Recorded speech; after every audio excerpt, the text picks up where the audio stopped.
شروع اللہ کا نام لے کر جو بڑا مہربان نہایت رحم والا ہے۔ حامیم، اس کتاب روشن کی قسم کہ ہم نے اس کو ایک مبارک رات میں نازل فرمایا، ہم تو خبردار کرنے والے ہیں۔ اسی رات میں تمام حکمت کے کام فیصل کیے جاتے ہیں، یعنی ہمارے ہاں سے حکم ہو کر بے شک ہم ہی فرشتوں کو بھیجتے ہیں۔ یہ تمہارے پروردگار کی رحمت ہے، وہی تو سننے والا ہے، جاننے والا ہے۔ آسمانوں اور زمین اور جو کچھ ان دونوں میں ہے سب کا مالک، بشرطے کہ تم لوگ یقین کرنے والے ہو۔ اس کے سوا کوئی معبود نہیں، وہی زندگی دیتا ہے اور وہی موت دیتا ہے، وہی تمہارا اور تمہارے پہلے باپ دادوں کا پروردگار ہے۔ لیکن یہ لوگ شک میں پڑے کھیل رہے ہیں۔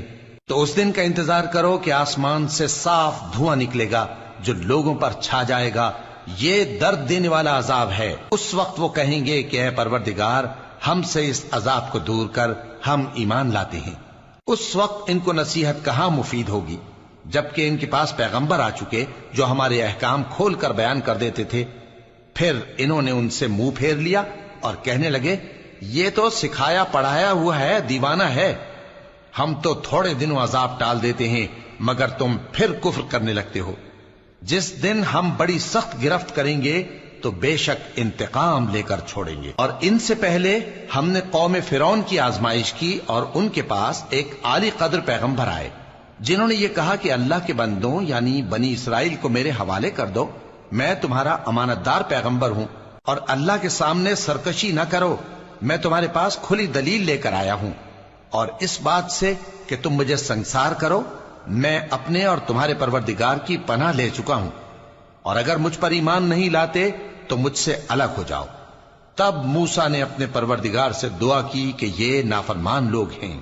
اللہ نے فرمایا کہ اچھا، میرے بندوں کو راتوں رات لے کر چلے جاؤ، اور فرعونی ضرور تمہارا تعاقب کریں گے، اور سمندر سے کہ ٹھہرا ہوا ہوگا پار ہو جانا، تمہارے بعد وہ پورا لشکر ڈبو دیا جائے گا۔ وہ لوگ بہت سے باغ اور چشمے چھوڑ گئے اور کھیتیاں اور نفیس مکان اور آرام کی چیزیں جن میں وہ عیش کیا کرتے تھے۔ اسی طرح ہوا، اور ہم نے دوسرے لوگوں کو ان چیزوں کا مالک بنا دیا۔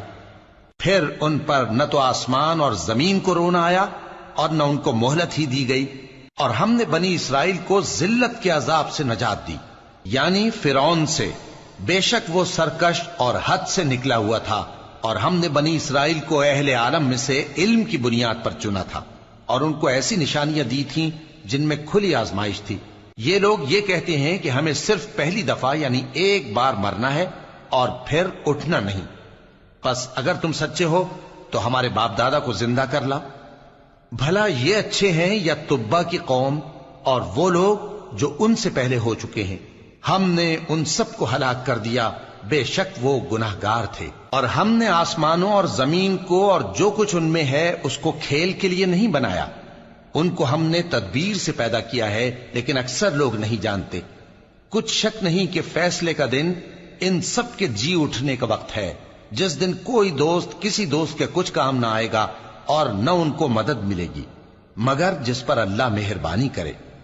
بے شک وہی غالب ہے، بڑا مہربان ہے۔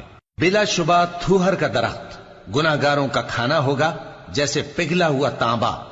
وہ تھوہر پیٹوں میں اس طرح کھولے گا جس طرح گرم پانی کھولتا ہے۔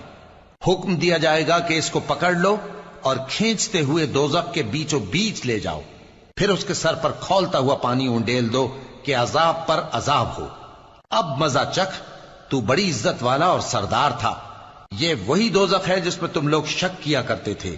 بے شک پرہیزگار لوگ چین کے مقام میں ہوں گے، یعنی باغوں اور چشموں میں باریک اور دبیز ریشم کا لباس پہن کر ایک دوسرے کے سامنے بیٹھے ہوں گے۔ وہاں اس طرح کا حال ہوگا، اور ہم بڑی بڑی آنکھوں والی حوروں کو ان کی بیویاں بنا دیں گے۔ وہاں امن و اطمینان سے ہر قسم کے میوے منگائیں گے اور کھائیں گے، اور پہلی دفعہ کے مرنے کے علاوہ موت کا مزہ پھر نہیں چکھیں گے، اور اللہ ان کو دوزخ کے عذاب سے بچا لے گا۔ یہ تمہارے پروردگار کا فضل ہے، یہی تو بڑی کامیابی ہے۔ ہم نے اس قرآن کو تمہاری زبان میں آسان کر دیا ہے تاکہ یہ لوگ نصیحت حاصل کریں۔ پس تم بھی انتظار کرو، یہ بھی انتظار کر رہے ہیں۔